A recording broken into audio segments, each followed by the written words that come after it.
لیے ضروری یہ ہے کہ آج جن حالات میں اس وقت میں اور آپ کھڑے ہیں، اگر آپ تصویر کا ایک رخ دیکھیں گے تو آپ کو اندھیرا نظر آئے گا، سوائے اندھیرے کے کچھ بھی نظر نہیں آئے گا۔ ہاتھ کو ہاتھ سجائی دیتا ہوا دکھائی نہیں دے گا کہ کسی کو ووٹ نہیں مل رہے ہیں، ووٹ 8,000 تک پہنچ گئے، 8,000 سے 2,000 تک پہنچ گئے، بیرونی طاقتوں کی الغار ہے، مصنوعی طور پہ تقسیم کیا جا رہا ہے۔ شہر کراچی کے اندر یہ کیا انجینئرنگ ہو رہی ہے کہ گاڑیاں کھڑی ہوتی ہیں، پولیس کی موبائلیں کھڑی ہیں، رینجرز کی گاڑیاں کھڑی ہیں، پھر بھی قتل و غارت گری ہو رہی ہے، اور وہاں زیادہ ہو رہی ہے جہاں ان کی گاڑیاں کھڑی ہوتی ہیں۔ یہ کیا ہو رہا ہے اس شہر کے اندر، یہ کیا ہو رہا ہے اس ملک کے اندر؟ دشمن ہماری سرحدوں پہ آ کے بیٹھا ہے، خیبر تک آ کے امریکہ نے حملہ کر دیا ہے، خبریں نہیں بتاتے، یہ حقائق نہیں بتائے جا رہے۔ محب وطن لوگ کہاں چلے گئے؟ حب الوطنی کا شوق اور وہ جذبہ کہاں چلا گیا؟ کیا ہو رہا ہے؟ اس ملک سے محبت کرنے والا کوئی نہیں رہا۔ یہ ملک تقسیم در تقسیم کا شکار ہو رہا ہے، عوام تقسیم ہو رہے ہیں، خطے تقسیم ہو رہے ہیں، اور ایک طاقتور طبقہ ہے جس کو خواہش تو ہماری یہ تھی کہ کمزور ہو جاتا، لیکن 60 62 64 سال ہو گئے ہیں، مزید طاقتور ہو گیا ہے، اتنا طاقتور ہو گیا ہے کہ اس کا ایک کرپٹ دستی بھی اپنے کرپشن کے اظہار کے بعد سب سے زیادہ ووٹ لے کر انتخابات میں کامیابی حاصل کر لیتا ہے۔ کیا وجہ ہے؟ یہ سوالات ہیں، بنیادی سوالات ہیں، اور اس کا تقاضا یہ ہے، ہم سے مطالبہ کرتے ہیں کہ جو سودا میں نے اور آپ نے کیا ہے، ان حالات پر ہمارا کیا تجزیہ ہے، ان تجزیے کو لے کر اس سودے کو پورا کرنے کے لیے ہم میدان میں کتنا نکلتے ہیں، اور جد و جہد کے کون سے تقاضے ہیں کہ جو اس انقلاب کی لازمی ضرورت ہے۔ جیسا کہ ایک چائے کے بننے کے عمل میں آپ دیکھتے ہیں کہ چائے کے لیے آپ بہرحال پانی کھولاتے ہیں، پانی کھولنے لگے، اور جب کھولتا ہوا نظر آئے اور آپ چائے کی پتی استعمال ہی نہ کریں، اگر چائے کی پتی استعمال نہ کریں تو پانی کھول کھول کر بھاپ بن کر اڑ جائے گا، چائے کبھی نہیں بن سکے گی۔ چائے کو بنانے کے لیے جہاں پانی کا کھولانا ضروری ہے، وہاں پتی کا ہونا بھی ضروری ہے، وہاں دودھ کا ہونا بھی ضروری ہے، اور اگر دودھ پتی کی چائے چاہیے تو زیادہ اچھی کاریگری کا مظاہرہ کرنا پڑے گا، زیادہ بہتر ہنر دکھانا پڑے گا۔ ایک انقلابی کارکن اپنی سوسائٹی کا، اپنے سماج کا ایک ہنرمند فرد ہوتا ہے کہ جو سوسائٹی کو بدلنے کا ہنر جانتا ہے، جس کے پاس حالات اور واقعات کی توجیہ ہوتی ہے، جس کے پاس کوئی تجزیہ ہوتا ہے۔ کیا میں اور آپ اس مقام پر کھڑے ہیں اور اس کے پاس وہ قوت گویائی ہوتی ہے کہ قوت گویائی سے وہ اپنی ارد گرد کے ماحول کو فتح کرتا ہے؟ میں اور آپ کس محاذ پر کھڑے ہیں؟ کیا میرے اور آپ کے پاس وہ قوت گویائی موجود ہے کہ ہم اپنے چاروں طرف کے ماحول کو متاثر کر سکیں؟ لہٰذا یہ وہ بنیادی سوالات ہیں کہ انقلاب کے لیے حالات اگر تیار ہیں، انقلابی تحریک اگر معاشرے میں موجود ہے تو کیا وجہ ہے دشمن یہاں موجود ہے؟ ملک کی اندرونی قوتیں کیا کر رہی ہیں؟ ملک کے لوگوں کے رویے جو سامنے آ رہے ہیں، کیوں ایسے رویے سامنے آ رہے ہیں؟ اس کا سد باب کیا ہے؟ یہ وہ باتیں ہیں کہ جو تقاضا کر رہی ہیں ایک انقلابی کارکن سے کہ محض فکری پختگی، یہاں تو حالات کی جھلکار ایسی ہے کہ خود فکر کے اندر جھول آتا ہے، اور فکر کے اندر اگر جھول آ جائے تو ٹمٹماتا ہوا دیا ہوتا ہے کہ ذرا سی ہوا چلتی ہے وہ دیا بجھ جاتا ہے۔ لیکن آپ نے دیکھا ہوگا جو بھڑکتے ہوئے شعلے ہوتے ہیں، جن شعلوں کے اندر طاقت اور توانائی ہوتی ہے، جب ہوا چلتی ہے تو شعلے اور بھڑکتے ہیں، ہوا تیز ہوتی ہے شعلے مزید بھڑکتے ہیں، وہ ہوا کے چلنے سے بجھتے نہیں ہیں، مزید بھڑکتے ہیں۔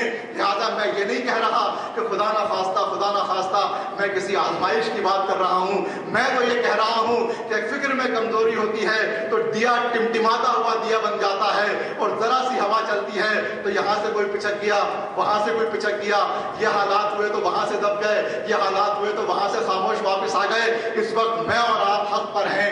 اس کائنات کا سب سے بڑا سچ اور اس روئے زمین کا سب سے بڑا حق میرے اور آپ کے پاس ہے۔ اسلام کا کیس اس وقت دنیا کا مضبوط ترین کیس ہے، اسلام کا مقام دنیا کا مضبوط ترین مقام پر اس وقت اسلام موجود ہے۔ اسلامی کارکن سے اس کے کچھ تقاضے ہیں، اور بنیادی تقاضا میرا اور آپ کا یہ ہے کہ ہم اپنے حالات کا تجزیہ کرنا، کون سی قوتیں ہیں جو کام کر رہی ہیں، کس طرح کام کر رہی ہیں، ان کے تضادات کیا ہیں، ان کی اور ہماری مفاہمت کے عنوانات کیا ہیں، کہاں کہاں کیا کیا شکلیں بنتی ہوئی نظر آ رہی ہیں، بگڑتی ہوئی دکھائی دے رہی ہیں، آگے حالات کہاں جا رہے ہیں۔ اور یہ بات لکھ لیجئے آپ کہ افغانستان مسئلہ ہے، نہ کشمیر مسئلہ ہے، نہ ایران مسئلہ ہے، نہ چائنا مسئلہ ہے،